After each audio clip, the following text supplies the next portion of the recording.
Albert Einstein once said, everybody's a genius, but if you judge a fish by its ability to climb a tree, it will live its whole life believing that it is stupid. Ladies and gentlemen of the jury, today on trial we have modern day schooling. Glad you could come. Not only does he make fish climb trees, but also makes them climb down and do a 10-mile run. Tell me, school, are you proud of the things you've done? Turning millions of people into robots, do you find that fun? Do you realize how many kids relate to that fish? Swimming upstream in class, never finding their gifts, thinking they are stupid, believing they are useless? Well, the time has come, no more excuses. I call school to the stand and accuse him of killing creativity, individuality, and being intellectually abusive.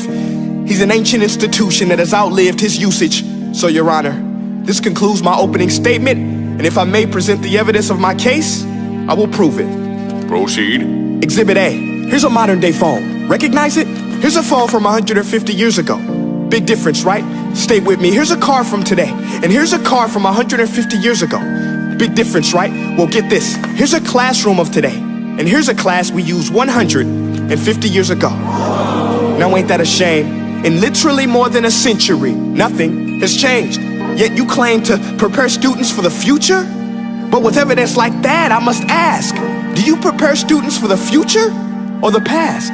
I did a background check on you and let the record show that you were made to train people to work in factories, which explains why you put students in straight rows, nice and neat, tell them sit still, raise your hand if you want to speak, give them a short break to eat, and for 8 hours a day, tell them what to think. Oh, and make them compete to get an A letter which determines product quality, hence grade A of meat. I get it. Back then, times were different. We all have a past. I myself am no Gandhi. But today, we don't need to make robot zombies. The world has progressed. And now we need people who think creatively, innovatively, critically, independently, with the ability to connect. See, every scientist will tell you that no two brains are the same. And every parent with 2 or more children will confirm that claim. So please explain why you treat students like cookie cutter frames or snapback hats, giving them this one-size-fits-all crap. Watch your language. Sorry, Your Honor, but if a doctor prescribed the exact same medicine to all of his patients, the results will be tragic. So many people would get sick, yet when it comes to school, this is exactly what happens. This educational malpractice, where one teacher stands in front of 20 kids, each one having different strengths, different needs, different gifts, different dreams, and you teach the same thing the same way? That's horrific. Ladies and gentlemen, the defendant should not be acquitted. This may be one of the worst criminal offenses ever to be committed. And let's mention the way you treat your employees. Objection. Overruled. I want to hear this. It's a shame. I mean, teachers have the most important job on the planet, yet they're underpaid? No wonder so many students are short-changed. Let's be honest, teachers should earn just as much as doctors, because a doctor can do heart surgery and save the life of a kid, but a great teacher can reach the heart of that kid and allow him to truly live. See, teachers are heroes that often get blamed, but they're not the problem. They work in a system without many options or rights. Curriculums are created by policymakers, most of which have never taught a day in their life. Just obsessed with standardized tests. They think bubbling in a multiple choice question will determine success. That's outlandish.